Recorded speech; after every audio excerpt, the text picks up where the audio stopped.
ஆண்டவரும் இரட்சகருமாகிய இயேசு கிறிஸ்துவின் இனிய நாமத்தில் உங்கள் யாவருக்கும் அன்பின் வாழ்த்துக்களை தெரிவித்துக் கொள்கிறேன். அருமையான தேவ பிள்ளைகளே, new day new hope daily devotion மூலமாக இந்த நாளில் கூட உங்களை சந்திப்பதில் நான் மிகுந்த மகிழ்ச்சி அடைகிறேன். அல்லேலூயா.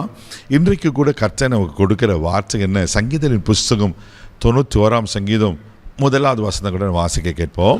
உன்னதமானவரின் மறைவில் இருக்கிறவன் சர்வ வல்லவருடைய நிழலில் தங்குவான். அல்லேலூயா. நம்ம பரிச்சயமான வசனம், சிறு வயது முதற்கொண்டு நம்ம படித்து மனப்பாடம் பண்ணின வசனம், இதே போல் ஆனால் ஆழமான ஒரு சத்தியம். அல்லேலூயா. இன்னைக்கு அந்த வசனம் தான் ஆண்டவர் நமக்கு கொடுத்துருக்கிறார். பாருங்க, உன்னதமானவரின் மறைவில் இருக்கிறவன் சர்வ வல்லவருடன் நிழலிலே தங்குவான்.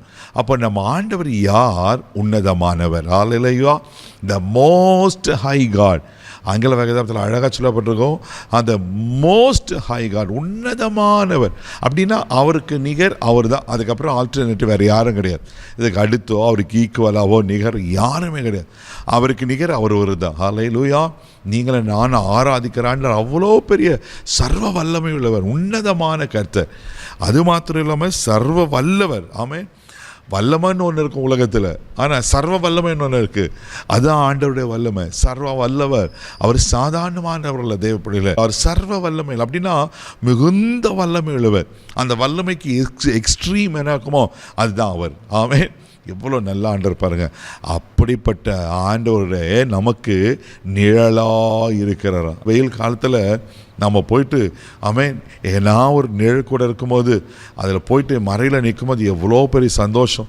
அப்பாடா, அந்த உஷ்ணுடைய தாக்குதல் நம்மளை அதில் பாதுகாக்கும் போது கொஞ்சம் இலை பாரும்போது எவ்வளோ மகிழ்ச்சியாக இருக்கும்ல.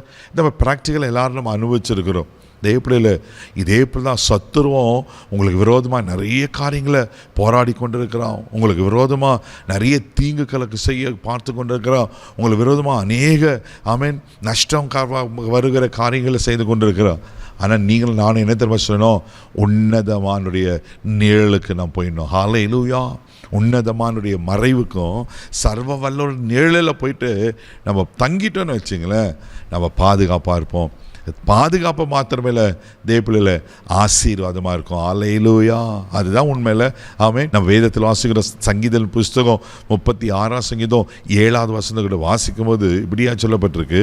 வாசிக்க கேட்போம். தேவனே, உம்முடைய கிருபை எவ்வளவு அருமையானது, அதனால் மனுபுத்திரர் உமது செட்டைகளின் நிழலிலே வந்து அடைகிறார்கள். பாருங்க, இங்க தாவீது எவ்வளவு அழகா இங்க சொல்லுகிறார். தேவனே, உம்முடைய கிருபை எவ்வளவு அருமையானது. காலைதோறும் கிருபைகள் புதுசா இருக்கு. நிற்பது நிர்மூலமாக கிருபை தான். சொல்லிட்டு என்ன சொல்றன்னா, அதனால் மனுபுத்திரர் உமது சட்டிகளில் வந்து அடைகிறார்கள். அல்லேலூயா. அந்த கிருபையே ஒரு நிழலாக இருக்கிறதா.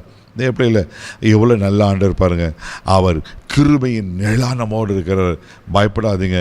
ஒரு தீங்கோ ஒரு உஷ்ணமோ உங்களை தொடாதபடி அவர் பாதுகாக்க உண்மையில் இருக்கிறார். சங்கீதம் 17 சங்கீதம் 9வது வசனத்தை கூட வாசிக்கும் போது இப்படியா சொல்லப்பட்டிருக்கு. வாசிக்க கேட்போம். என்னை ஒடுக்குகிற துன்மார்க்கருக்கும் என்னை சூழ்ந்து கொள்ளுகிற என் பிராண பகைஞருக்கும் மறைவாக உமது செட்டைகளின் நிழலிலே என்னை காப்பாற்றும். அல்லேலூயா. பாருங்க எவ்வளவு அழகாங்க தாவீது சொல்றாரு.